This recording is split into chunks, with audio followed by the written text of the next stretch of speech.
Sedangkan kelompok yang ketiga berpendapat bahwa alam semesta ini dulu pernah tidak ada. Kemudian terjadilah proses penciptaan.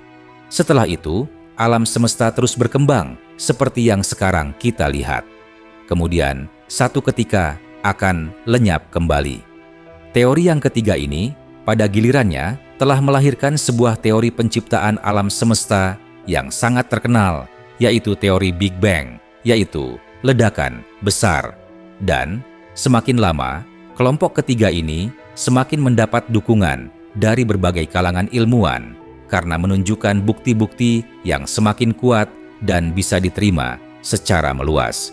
Bahkan, banyak kalangan agamawan akhirnya mendukung teori ini.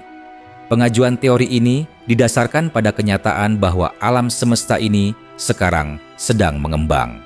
Pengamatan telah dilakukan dengan teleskop Hubble milik Amerika Serikat. Sebagai catatan, teleskop Hubble diluncurkan oleh NASA pada tahun 1990. Setahun kemudian, 1991, menyusul teleskop Compton yang lebih canggih, bisa mendeteksi pancaran sinar gamma. Dan tahun 2003 NASA meluncurkan teleskop Spitzer yang bisa mendeteksi inframerah. Data dari teleskop itu mencatat bahwa ternyata semua benda langit sedang bergerak saling menjauhi. Dan itu terjadi secara merata di berbagai penjuru langit. Jadi kalau kita melihat ke atas, maka diperoleh data bahwa benda-benda langit saling menjauhi. Demikian pula, kalau kita melihat ke arah bawah, benda-benda langit pun bergerak saling menjauhi.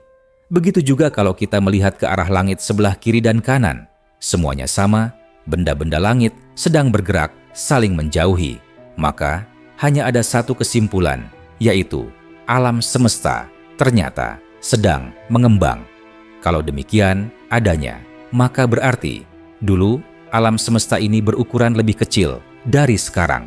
Atau dengan kata lain, benda-benda langit berada pada posisi lebih dekat. Dan jika kita runut lebih ke belakang lagi, benda-benda langit itu dalam posisi sangat dekat. Dan akhirnya, sekian miliar tahun yang lalu, semua benda langit itu berada dalam satu tempat, di pusat alam semesta. Maka, para pakar di kelompok ketiga ini lantas berpendapat bahwa seluruh material di alam semesta ini dulu berada di dalam satu tempat yang sama. Seluruhnya dimampatkan ke dalam satu titik. Betapa dahsyatnya pemampatan itu, karena material yang tak berhingga besarnya, ditambah dengan energi yang sangat besar, tak terkira dipaksa, berada dalam titik yang sama. Seperti sebuah pegas yang ditekan, maka dia cenderung akan melawan untuk melenting menuju pada posisi seimbangnya. Maka, muncullah teori Big Bang. Teori ini mengatakan bahwa alam semesta yang dikompres ke dalam satu titik itu lantas menjadi tidak stabil dan meledak dengan kekuatan yang luar biasa dahsyatnya. Sehingga seluruh material cikal bakal alam semesta itu terhambur ke segala penjuru langit. Itulah saat penciptaan alam semesta dimulai. Kejadian itu diperkirakan oleh para pakar astronomi terjadi sekitar 12 miliar tahun yang lalu. Dalam kurun waktu 12 miliar tahun itulah alam semesta mengalami pendinginan secara berangsur-angsur. Dalam masa itu juga tercipta berbagai benda langit secara bertahap, seperti nebula, galaksi, matahari, planet, dan satelit. Akibat ledakan itu, seluruh alam semesta kini mengembang, bagaikan sebuah balon udara yang sedang ditiup. Quran Surat Al-Anbiya, ayat 30. Apakah orang-orang kafir itu tidak tahu bahwa sesungguhnya langit dan bumi itu dulunya terpadu, lalu kami pisahkan keduanya dengan kekuatan.